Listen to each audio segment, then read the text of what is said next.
How's it going, everyone? It's Gavin from Balls to You, and what I'm going to do is another part of the breeding video series that I've been doing. The problem is, what I want to talk about really is going to put my ugly mush in front of the camera, and I thought, don't really want to keep seeing my ugly mush, so I figured we'll do something a little bit different. What I want to talk about on this video is, as we've gone through in the series, we've talked about compatibility, we've talked about locks and stuff like that. What I want to talk about with this video is to do with knowing your animals, knowing how they were to how they're going to be. And this is important, and the reason for this is you're going to need to understand your animals to know where your females, and we'll talk about the females, to know where the females are going to be in their breeding cycle, in their development cycle, in their follicular development, let's say. So excuse me. So the only way you're going to know that is if you know your animals. So I've just got a little hatchling in front of me because every female I want to take out tonight to show you guys, to show you in different stages, they seem to want to take my head off because it is late at night and obviously it's feeding time.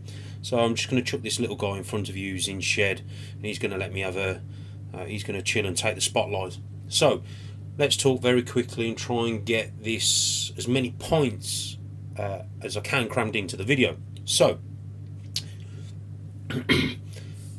this is obviously a leopard firefly male. This guy was hatched this year, this season, and I'm going to grow him up. I'm going to integrate him into the breeding team. I'm going to know this snake from the minute he's hatched to the minute he obviously starts to breed. I know how he's going to act.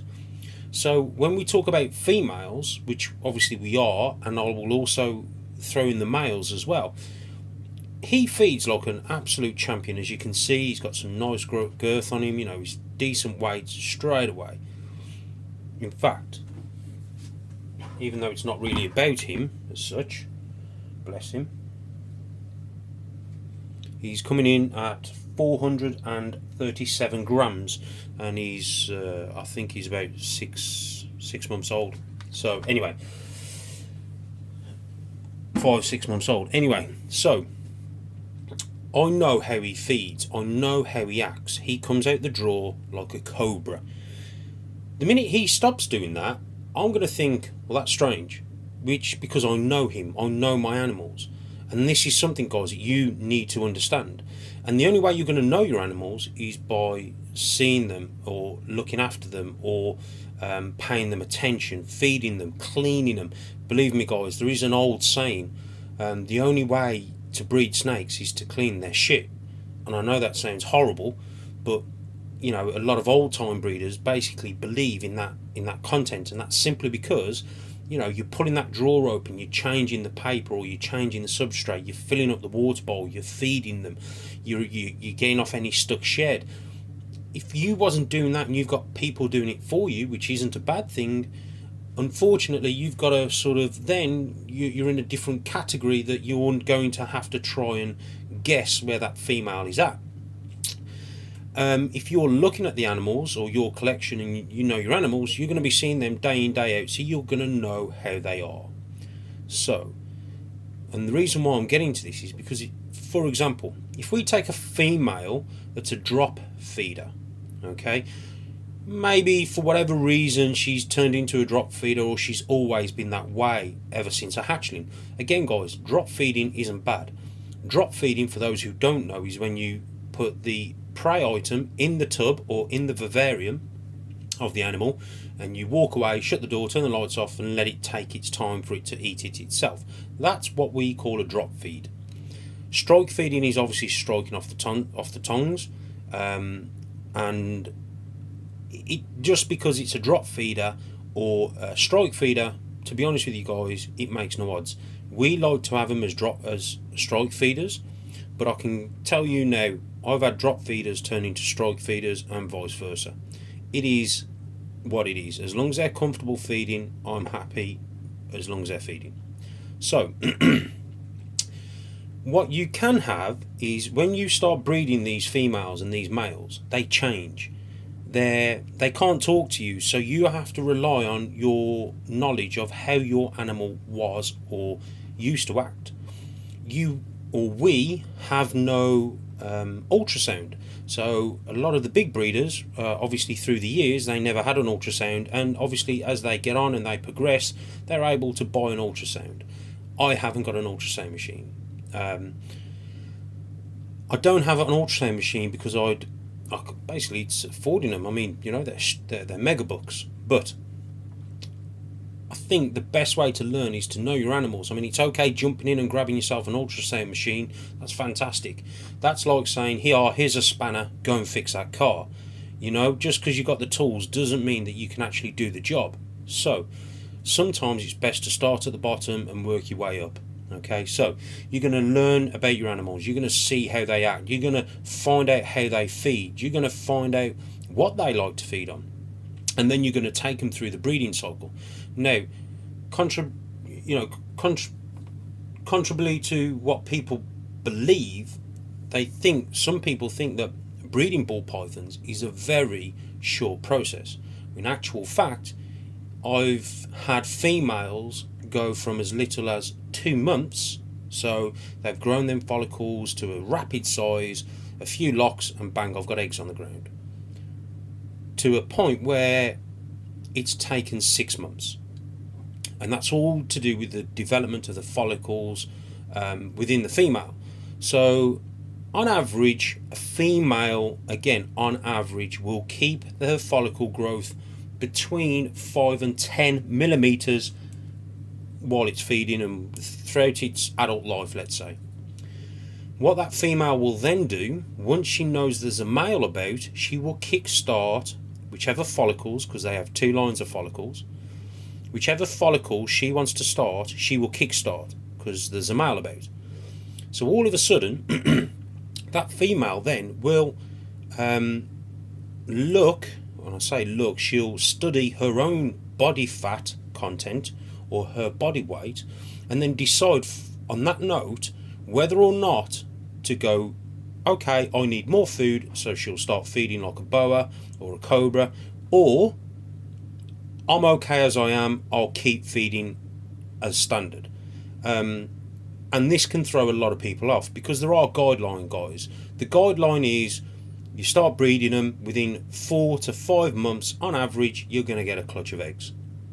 Well, like I said, I've had females drop eggs in 2 months because their follicular development was way advanced when I started breeding them. I started cooling them down, which I think in turn started the growth cycle of the follicle, and I locked a male once or twice. Next minute you know, she went into a shed.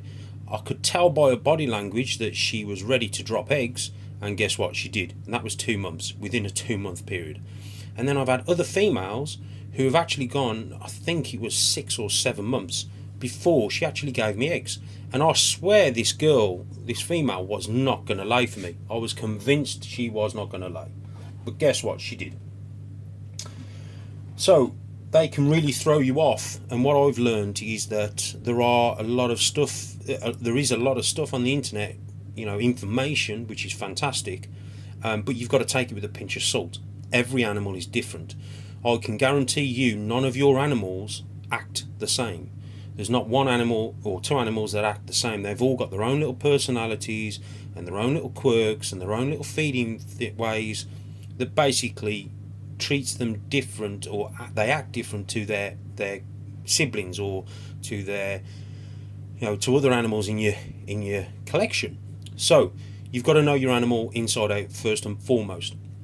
You've got to know when they're acting different. You've got to look at their body language. You've got to see how they are interacting with you. Okay, so for example, I got asked the question, how many times, or in fact, I'm going to come back to that one. When do I know, or how much do I know to feed my female? Well, that's a difficult one because I can't tell you that. That's something you guys are going to have to learn. For example, most of my females who aren't breeding will take one meal of an average size rat or or African soft-furred rat, depending on what I'm feeding. Nothing too big, nothing too small. They'll take it, they'll eat it, they'll go back in their hide. Job done. Now, them females that are growing follicles will tend to take that rat, eat it, and will stay at the front of the tub or at the front of the vivarium looking for more. And it's almost like don't get me wrong, you do get females who can be greedy, or males that can be greedy, but again, you're looking for a change in personality. So if that female would take one and then go back in a hide, but this time, because you've been breeding her, all of a sudden she's like, she's at the front of the tub or she's at the front of the vivarium because she hasn't had enough food, then give her another one. And my advice would be, feed your females first. If you have any rats left over, see what they're acting like. If they're acting before you feed your males. So if you're going to feed your females first, hold the rats back that you were going to feed your males. By that time you finish feeding your females, you can have a look. If they're still at the front and they want more and you are breeding this female, then give them another rat. Okay, see how they are. I wouldn't go any more than 3 in one sitting, and again, we're talking a medium size. Guys, I can't tell you weights of rats because everything changes. You've got to do your own logical sort of assessment on your own animals to decide where to go, or how many rats or what size rats. You've got to, it's a bit of common sense, guys. I don't know your collection like you wouldn't know mine, so I can't really advise you the best thing to do. This is where you have to make your own decisions based on your own logical explanations and your own research. So you're going to give her, let's say she takes all 3 rats and she's still at the front wanting more. That's fine, that's good. You've given her 3 rats. She should pretty much, guys, she'll probably take 4, 5, 6, but ultimately I would always advise probably just 3 is enough, and that's going to be enough to satisfy her until the next time you come round. Another way you can do it is feed her one night. If she's at the front of the tub or at the front of the vivarium, then maybe get another one out the next night and feed her a second night, or break it down, feed her once every 3 days.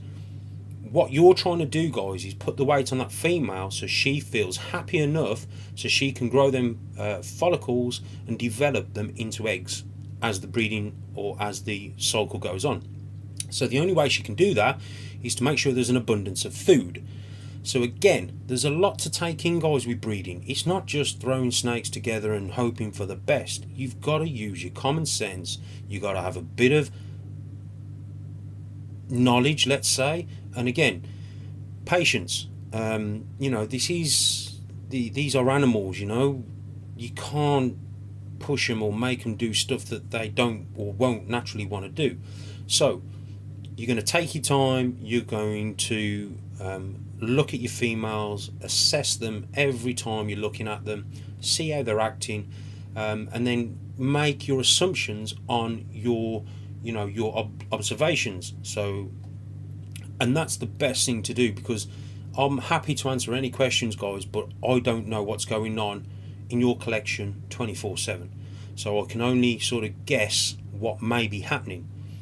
So your female will basically, once she starts to breed or starts locking, in theory, again, guys, this is a baseline, should start eating like a boa. Once she's happy, she will stop feeding. Again, this is a guideline. Some carry on with smaller prey items, some won't entertain anything. So she's got all the fat reserves, she's happy. Now, another sign is when you're putting in your males, she's interested, so she'll start tail wagging, all this. She wants to know that male, and she'll lock. Now, there'll come a time where she won't let him lock. No matter how much he tries, she will just keep moving out the way. That's also a good sign, because that basically means she's done, or should mean she's done. This is another question I'll get asked: how often do I put my males in with my females? When I can tell you, let's take this guy for example, when he becomes a breeder, he will go in with one female for no longer than 48 hours, and then obviously I'll check on him on the night, I'll check on him in the morning, and I'll see if we can get some locks. And then if he's locked, or if he hasn't locked, let's say he has locked, until he's unlocked, he stays in there. Okay, then he'll come out once he's unlocked and go in his own tub. Now, I won't put him back to that female for another 3 to 4 weeks. Okay, there are some stuff on the internet where they say, you know, you take a male out, you give him a rest for a day, you put him in with another female, you take him out, you do this. I'm just telling you what I do and how it works for me. It's up to you guys, whatever you want to do, but this is what works for me. So I take him out after he's locked, and then I put him in his tub. I'll give him basically 3 weeks or 4 weeks off. Then he's going to go either back in with that same female, or if you've got multiple females, you sort of lower the resting period. So let's say if this guy's got 3 females, I'll give him 2 weeks off as opposed to 3 to 4 weeks off if he's just got the one, and I'll repeat that process. So he goes in with a female, he locks, they unlock, I separate him, and we're talking 1 female at the minute. He will then go back in his own container or his own tub or his own vivarium, and he'll have 3 to 4 weeks off. In them 3 to 4 weeks, obviously he'll be feeding once a week, if he wants to feed, that is, and then obviously he'll go back in with a female. Now, the female will get to a stage where she will not be interested in food, she will be at the front of the tub, and she will act like she wants food, but really she doesn't. What she wants is this guy back in there with her. This again is something you will have to pay attention to, because it's something that I can't tell you. So it's something you're going to have to pay attention to. So that female then isn't interested in food, she wants that male. So again, coming round to the 3 to 4 week period, you're going to put him back in and they're going to lock. That's always a good sign. Now, the males may do the same. They may act at the front of the tub and they may act like they want food, but really they don't. All they want is they want a female. So again, it can be the same thing for the males. Okay, so they can also act like they want food. When you offer them a rat or a prey item, they're not interested because all they want is a female. So you need to know your animals, guys. Okay, so that is the main thing that you guys have got to understand and realise, that I can't, or no one can't, answer stuff for you. You've got to know your animals. The other thing you're going to pay attention to on the females is them thickening up from, let's say, the waist down. So from here downwards, because that's what you're looking for. Okay, come on dude, chill out. So you're looking for that thickness or that swelling. If you don't know what an ovulation is, or not sure if you're going to come across an ovulation, then obviously what I would always advise is that you do your research and look on Google for any pictures that you may find of ovulations, and that will give you a fair indication of what's what. So what you're basically doing, you're looking for telltale signs that that male or that female is on its way. So the thickening of the body down here, okay, in this portion on the female, is what you're looking for. Again, if you don't know what an ovulation is, guys, like I said, just get on Google, have a look, familiarise yourself with what an ovulation is. Now, I have missed ovulations, and what I have seen is what's called building, or at the minute I think some females do have what I'm calling mini ovulations, where they, from what I've seen, again, it's just stuff that I've seen. I'm not saying this is how it is, but I've seen some of my females actually have like smaller ovulations than one big ovulation. But it could just well be that I've missed the ovulation. An ovulation will last around about 24 hours, so you should be able to catch it and see it.